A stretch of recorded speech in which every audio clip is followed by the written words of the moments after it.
नमस्कार दोस्तों, पाथफाइंडर पर आप सभी का स्वागत है। मेरा नाम निधि है। दोस्तों, भारत दुनिया में सबसे ज़्यादा अनियन एक्सपोर्ट करने वाला देश है। अब पिछले कुछ समय से ऐसा देखा गया है कि जो घरेलू उत्पादन है प्याज का, वो थोड़ा घटा है, वो उसमें कमी आई है, जिसके चलते कुछ समय पहले सरकार ने निर्णय लिया कि प्याज का जो एक्सपोर्ट है उसको फिलहाल बैन कर दिया जाए। अब प्याज देश के बाहर ना जाए, क्योंकि जो हमारी अपनी आवश्यकता है उसके अनुसार अनियन होनी चाहिए। अगर हम प्याज का जो एक्सपोर्ट है उसको कंटिन्यू करेंगे तो उससे क्या होगा, हमारी जो अपनी मार्केट है उसमें प्याज की कमी आ जाएगी।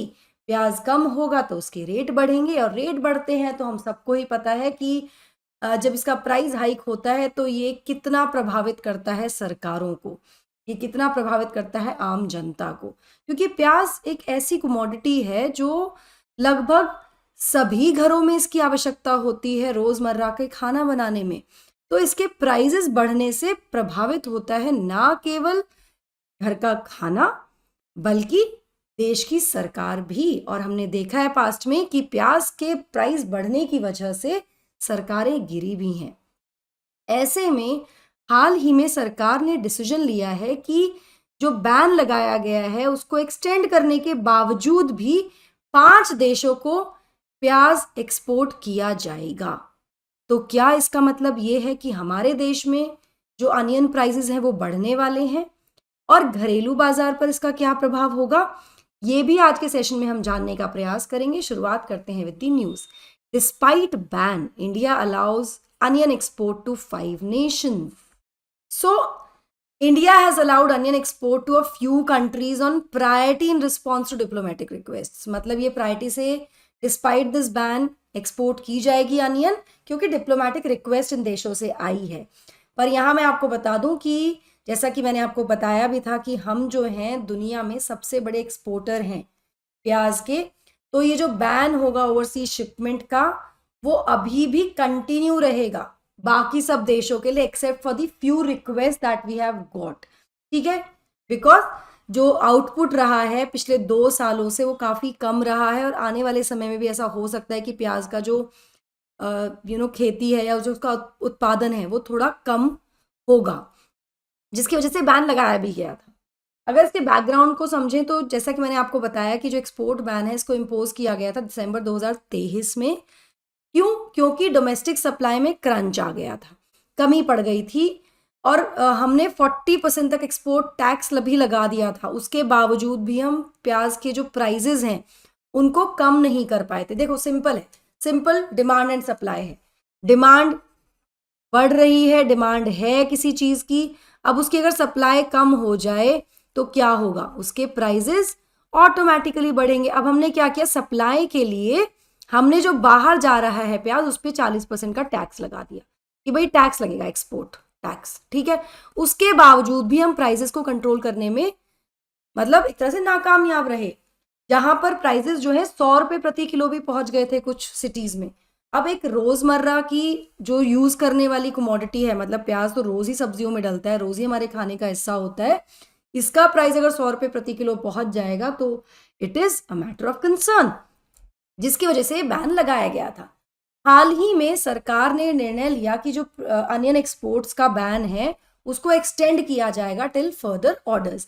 अभी जो बैन दिसंबर में लगा था, इसको लगाया गया था ओरिजिनली 31 मार्च 2024 तक, लेकिन हाल ही में directorate general of foreign trade ने, जो कि आम है of the ministry of commerce, उसने डिसीजन लिया कि भाई इसका बैन जो है अभी फिलहाल आने वाले कुछ और समय तक कंटिन्यू रखा जाएगा।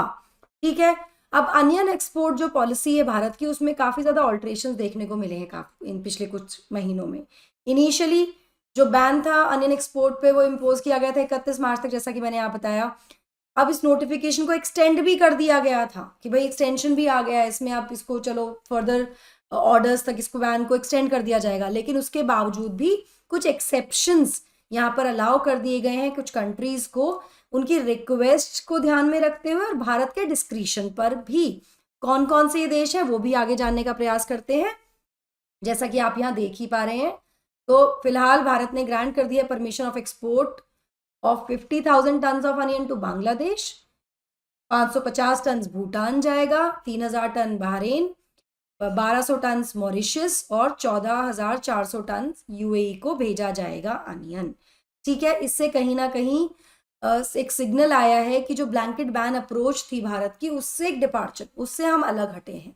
ब्लैंकेट बैन तो ये था ना कि कहीं भी नहीं भेजा जाएगा, लेकिन यहाँ पे एक्सेप्शन दे दिया गया है। ठीक है, इसके बारे में और ज़्यादा बात करते हैं, बट बिफोर मूविंग फॉरवर्ड, ये मेरा छोटा सा इंट्रोडक्शन है दोस्तों। This is my Telegram channel, जहाँ पर आप मुझे फॉलो कर सकते हैं मेरी सभी क्लास की अपडेट शेड्यूल्स और पीडीएफ्स के लिए। अनअकैडमी ऑफलाइन सेंटर पर क्लासेस शुरू हो जाएंगी, आपकी जो नए कोर्सेज हैं वो 8 अप्रैल से शुरू हो जाएंगे। अगर आप इन कोर्सेज में एनरोल करना चाहते हैं तो एनरोल करने के लिए आप मेरा कोड यूज़ कर सकते हैं टू अवेल 40% तक का discount on your subscription. Enrol करने के लिए आप इस क्यूआर कोड को स्कैन करके भी एनरोल कर सकते हैं दोस्तों।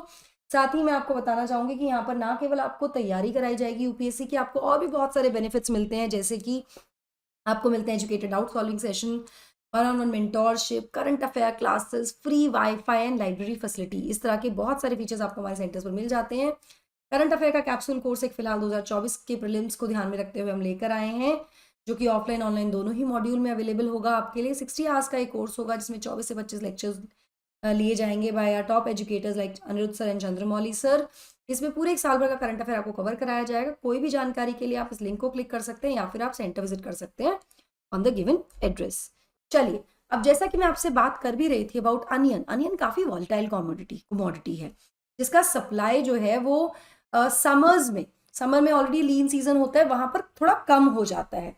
अब क्योंकि ये जो अनियन जो है, जो प्याज है, ये हमारे इंडियन डिशेस का बेस इंग्रेडिएंट है, तो ये बहुत ज़्यादा कंज्यूम भी किया जाता है, और कंज्यूमर्स जो हैं इसके प्राइस को लेकर काफ़ी सेंसिटिव भी हैं। सरकारें बनी भी हैं और सरकारें गिरी भी हैं प्याज के प्राइसेस को लेकर, और बाकी सब कमोडिटीज़ के कंपैरिजन में अनियन के प्राइस को लेकर सेंसिटिविटी थोड़ी ज़्यादा देखने को मिलती है। अब यहाँ मैं आपको बता दूं कि इंडिया एक्सपेक्ट कर रहा है कि जो हार्वेस्ट होगा इस बार वो होगा 19.3 मिलियन टन्स का, जो राबी या विंटर ग्रोन अनियन होगी ड्यूरिंग 23-24, जो ये वाला सीजन है, राबी सीजन जो विंटर्स वाला सीजन होता है इस अनियन का, जो कि 18% लोअर होगा then the production of 23.6 million tons in the previous season. पिछले सीजन में 23.6 मिलियन टन्स का हार्वेस्ट हुआ था, इस बार ये 18% कम हार्वेस्ट एक्सपेक्ट किया जा रहा है, उम्मीद की जा रही है। यहाँ मैं आपको बता दूं कि राबी या जो विंटर हार्वेस्टेड अनियन होता है ना, ये हमारे देश के अवेलेबिलिटी के लिए बहुत ही ज़्यादा क्रूशल होता है, क्रिटिकल होता है, क्योंकि ये वाला जो अनियन है ना, ये कंट्रीब्यूट करता है 75% तक भारत के एनुअल प्रोडक्शन में। ठीक है, समर का ऑलरेडी बहुत कम होता है, करेक्ट।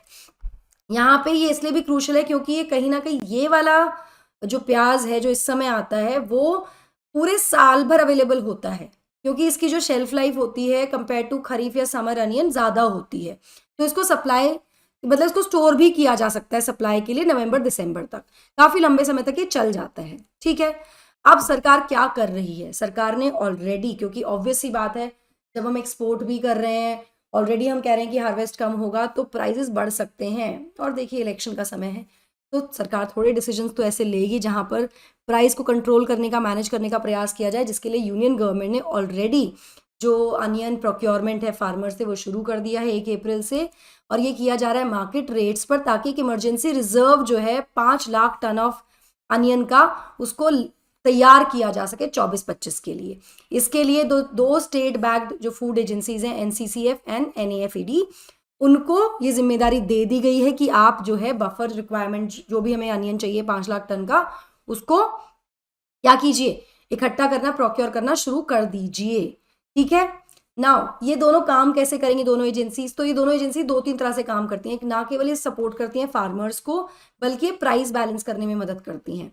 तो एनएफईडी जो होती है वो प्री रजिस्टर कर देती है अनियन फार्मर्स को, जिससे कि जब उनसे प्याज ली जाएगी तो उनका पेमेंट बहुत स्मूथली उनके बैंक ट्रांसफर के थ्रू कर दिया जाए, डीबीटी कर दिया जाए, मतलब इसलिए प्री रजिस्टर कर देते हैं। अब ऐसे में जब सरप्लस प्रोडक्शन होता है तो एनएफईडी क्या करती है, प्याज को फार्मर से एमएसपी पर ले लेती है टू प्रिवेंट प्राइस क्रैशेस। ठीक है, इससे क्या होगा, फार्मर को गारंटी हो जाती है मिनिमम इनकम की उनके प्रोड्यूस के लिए, तो फार्मर को मदद कर रहे हैं। उसके अलावा कंज्यूमर प्राइसेस को स्टेबलाइज करने में मदद करते हैं। तो ये एजेंसीज जैसे जैसे प्राइस बढ़ने लगते हैं तो रिटेल मार्केट में इंटरवीन करती हैं, और यहाँ पर ये क्या करती हैं फिर कि जो इनके पास बफर है उसको ये सब्सिडाइज रेट पर बेचना शुरू करती हैं। और ऐसा पहले भी हो चुका है जब there was a supply crunch in 2023, जहां प्राइसेस जो थे वो डबल से भी ज्यादा हो गए थे। ठीक है, अगर हम करंट सिचुएशन की बात करें तो फिलहाल जो हमारा बफर है वो सिर्फ 20,000 टन का है और इसको बढ़ाने की आवश्यकता है, जिसके लिए सरकार ने 5 लाख टन के प्रोक्योरमेंट के लिए इन एजेंसीज को बोल दिया है ऑलरेडी। अब अगर सिर्फ 20,000 टन का बफर होगा तो इतना अनियन है ही नहीं ना कि एनसीसीएफ या एनएफईडी जो है वो इंटरवीन कर पाए अगर प्राइस बढ़ जाए तो। उसके लिए बफर भी तो होना चाहिए, तभी तो वो स्टेबलाइज करने की कोशिश करेंगे, तभी तो। देखो सिंपल है ना, सप्लाई बढ़ाएंगे कब? जब डिमांड तो बढ़ रही है लेकिन सप्लाई घट रही है। तो ऐसे में जो बफर है जो सरकार ने प्रोक्योर किया हुआ है, सरकार का जो प्रोक्योरमेंट है उससे बफर को लाया जाएगा मार्केट में ताकि प्राइस को स्टेबलाइज किया जा सके, कम किया जा सके, सप्लाई बढ़ा दी जाए, है ना, जो ऑलरेडी रखा हुआ है, सेव किया हुआ है या स्टॉक किया हुआ है। ठीक है, तो इस तरह से मदद करते हैं। लेकिन अगर 20,000 टन ही केवल बचेगा तो ऐसे में तो प्राइस बढ़ेगा तो इंटरवेंशन हो ही नहीं पाएगा, प्राइस कमी नहीं हो पाएगा। इसलिए बफर बढ़ाने की बात यहाँ पर चल रही है, प्रोक्योरमेंट की बात यहाँ पर चल रही है। ओवरऑल अगर हम देखें तो दोनों ही जो स्टेट प्लेयर्स हैं, एजेंसीज हैं, एनएफडी या एनसीसीएफ, दोनों ही बहुत इंपॉर्टेंट रोल प्ले करती हैं in ensuring fair prices for both farmers and consumers. तो दोनों के लिए ही बहुत, ना केवल ये फार्मर्स का ध्यान रखते हैं कि उनको एमएसपी पर मिले, उनको मिनिमम उनको अपनी जो फसल है उसकी सही कीमत मिले, बल्कि कंज्यूमर्स को भी ज्यादा पैसा ना देना पड़े इन केस ऑफ क्रंच। ठीक है, ये दोनों चीजें की जाती हैं। तो ये हो सकता है कि प्राइजेस ना बढ़े आने वाले समय में अनियन के, बिकॉज अगर गवर्नमेंट ने स्टेप ले लिया है तो शायद हमारे पास सही क्वांटिटी में स्टॉक होगा और प्राइजेस बढ़ने की स्थिति में ये एजेंसी सप्लाई प्रोवाइड करेंगी और प्राइस को स्टेबलाइज कर सकती हैं। चलिए, अगर आप 2024 की प्रिपरेशन कर रहे हैं, प्रीलिम्स देना चाहते हैं, या फिर आप सिविल सर्विसेज की तैयारी कर रहे हैं, करना चाहते हैं, तो एक पॉडकास्ट सीरीज हम आपके लिए लेकर आए हैं दोस्तों, जिसका लिंक आपको डिस्क्रिप्शन में मिल जाएगा। इस सीरीज में आपको ना केवल यूपीएससी तैयारी से संबंधित सभी जो डाउट्स या क्वेरीज हैं वो रिजॉल्व करने में मदद मिलेगी, बल्कि आपके दिमाग में जो कंफ्यूजन्स होंगे प्रिपरेशन को लेके वो भी यहाँ पर क्लियर हो जाएंगे। तो अभी जाइए, लिंक पर क्लिक कीजिए और जाकर ये सीरीज हमारी देखिए, जहाँ पर जो एक्सपर्ट्स हैं हमारे वो आपके सभी डाउट्स को क्लियर करेंगे। That will be all from my side. I hope you like the session. Do not forget to like, share and subscribe to the channel. And also hit the bell icon so that you get notifications about our latest update. Thank you so much. God bless. Take care. Bye-bye.